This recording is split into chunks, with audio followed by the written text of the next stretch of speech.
Welcome back, and as we said earlier, that the biggest challenge facing the country is that of lack of growth in the economy and of course the high unemployment numbers. But that does not and should not render individuals incapable of creating opportunities for themselves. And one such individual is Siyabonga Vithi, who is here in the studio with me from Alex, just across the road. Yes, sir. From here, just across the highway. But yeah. Alex is a good example, a good community to use as an example, because it is typical of so many South African townships. And a person might look at Alex and say, not much can come out of it. Yeah. But then there you are. Yeah. I mean, you are from Alex, you've been in the media, and you are now an entrepreneur. What is the situation like for small, medium-sized businesses in Alex as we speak? Well, thanks for having me, Britam. Business on its own is never easy.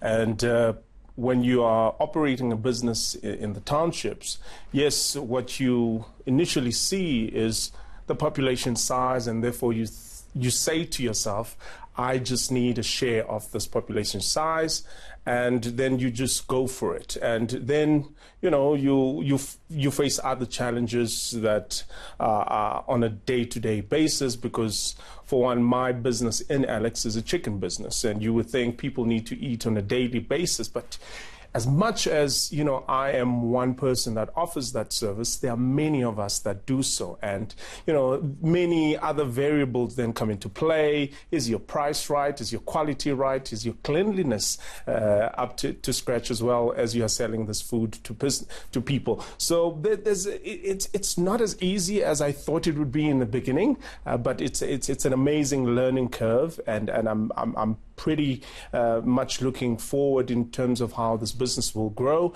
and also I'm just enjoying the process and the journey at the same time. I'd like to hear your views on the number that's bandied about in South Africa, but it's based on solid research anyway, that a substantial number of young people are not in training, and those who are not in training are unemployed. Yes. It's a very serious number, 54% thereabouts. Yeah. And obviously poses risks to the country and our society going forward. What is your view of the youth unemployment situation in the country? And from your perspective, what kind of initiatives do you think can help mitigate or ameliorate the situation? Well, I mean, if you were to look at the context of Alexandra and do yourself a favor as well, just drive around there during midday, you'll see the number of people, for lack of a better term, loitering around, and you feel a sense of something really needs to be done. And sometimes I wish I could take it upon myself and do something. But unfortunately, we live in a society where I think there's a lot of dependency on the government.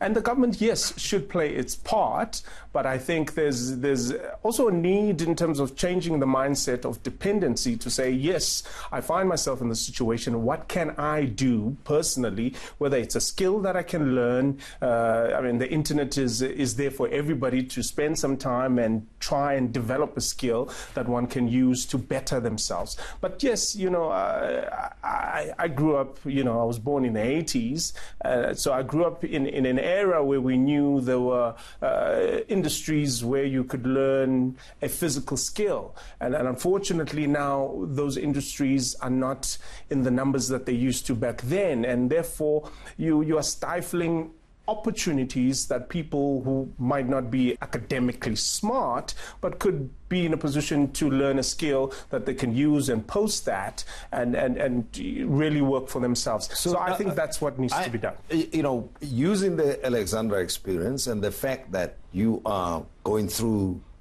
the challenges that you're going through, and I suppose you're learning from that, do you see areas of opportunity, though, notwithstanding the fact that it's difficult, for not only in Alex, but in typical townships, you know, the kinds of things that you think many young people, if they just applied their minds, or identified, looked at the environment properly, they could identify those opportunities? I think, whenever we find ourselves backed up against the wall, there is an opportunity to wiggle ourselves out of that. So, yes, Alexandra is just one of the townships that we are talking about right now, and I hopefully do not have the power to speak for the whole entire township. But in my view, yes, there are opportunities, and like I said, it's just a matter of changing one's mindset, and also, one could also say, in terms of the mindset stuff, is just talk, because I happen to have some sort of opportunity to others.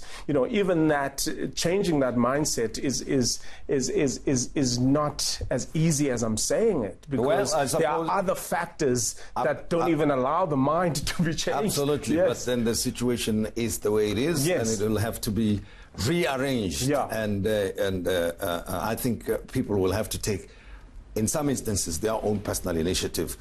I will take the drive around, Alex, as Please you do. were suggesting, Yeah. and I have actually done it many times. Yeah. So I'll have to check up your chicken setup. Yeah. What is it called? It's called Wings and Things. Can I talk to that? Well, no, you talk to me. Oh, talk to you. The invitation I'm a marketer, sorry. So it's Wings and Things, right? It's Wings and Things, yes. Where do we find it? Corner 8th and Hofmeyer in Alexandra. It's some of the best.